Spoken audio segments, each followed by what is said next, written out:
الحمد لله كفى وسلام على عباده الذين اصطفى أما بعد فأعوذ بالله من الشيطان الرجيم بسم الله الرحمن الرحيم وننزل من القرآن ما هو شفاء ورحمة للمؤمنين صدق الله العظيم.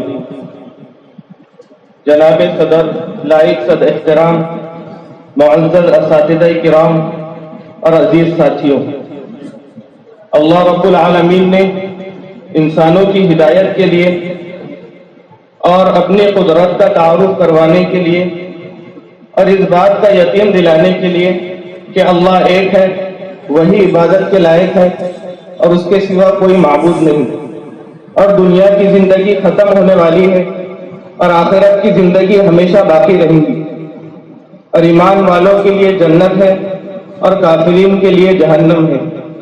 اس بات کا یقین دلانے کے لیے اللہ رب العالمین نے کم و بیش 1,24,000 انبیاء کرام علیہم الصلاۃ والسلام کو مبعوث کیا اور صحیفوں کو نازل کیا، اور سب سے آخر میں سید الکونین خاتم الانبیاء سرور دو جہاں حضرت محمد الرسول اللہ صلی اللہ علیہ وسلم کو مبعوث کیا، اور آپ پر ایسی کتاب کو نازل کیا جس کے بارے میں اللہ رب العزت خود فرماتے ہیں وَنُنَزِّلُ مِنَ الْقُرْآنِ مَا هُوَ شِفَاءٌ وَرَحْمَةٌ لِّلْمُؤْمِنِينَ کہ یہ قرآن ایمان والوں کے لیے ہدایت بھی ہے، رحمت بھی ہے اور شفا بھی ہے۔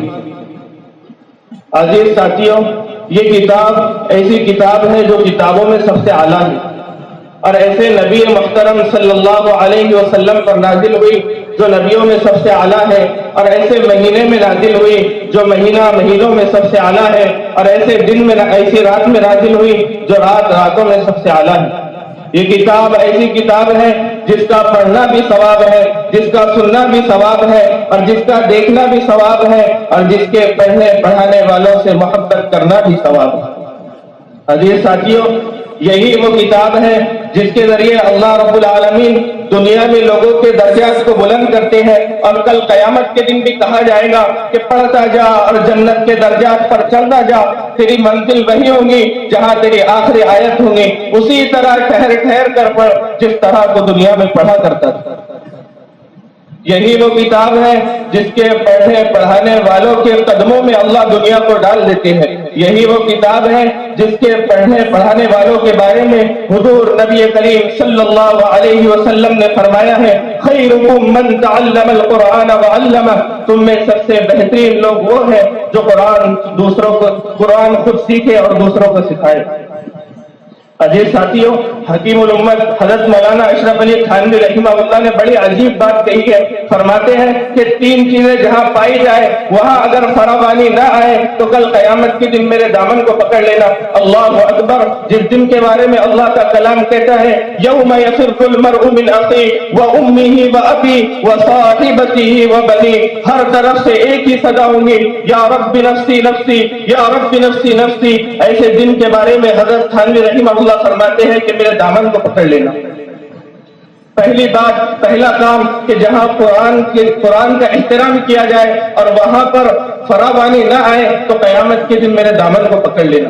اور دوسری بات، جہاں قرآن پڑھنے پڑھانے والوں کا احترام کیا جائے اور وہاں فراوانی نہ آئے تو کل قیامت کے دن میرے دامن کو پکڑ لینا۔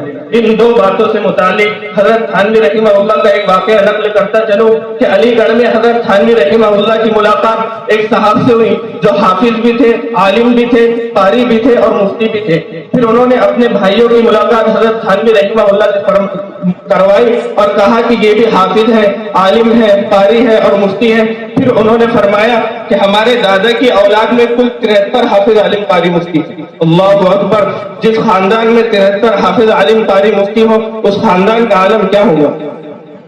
حضرت تھانوی رحمہ اللہ نے بڑا تعجب کیا اور فرمایا کہ جب تمہارے دادا کی اولاد میں 73 حافظ عالم قاری مفتی ہیں تو تمہارے دادا تو کسی مدرسے کے شیخ الحدیث ہوں گے. کہا کہ نہیں, ہمارے دادا کسی مدرسے کے شیخ الحدیث نہیں, بلکہ وہ تو ان پڑھ تھے, مزدوری کرتے تھے. جب معذور ہو گئے تو سبزی فروخت کرنے لگے.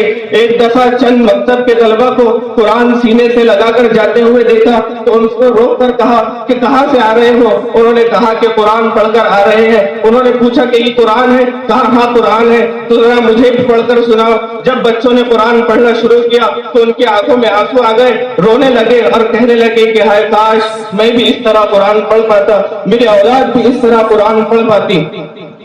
دوسرے دن اپنا سبزی کا ٹوکرا لیا اور اسی مکتب کے پاس بیٹھ گئے جا کر جہاں پر بچے پڑھ رہے تھے.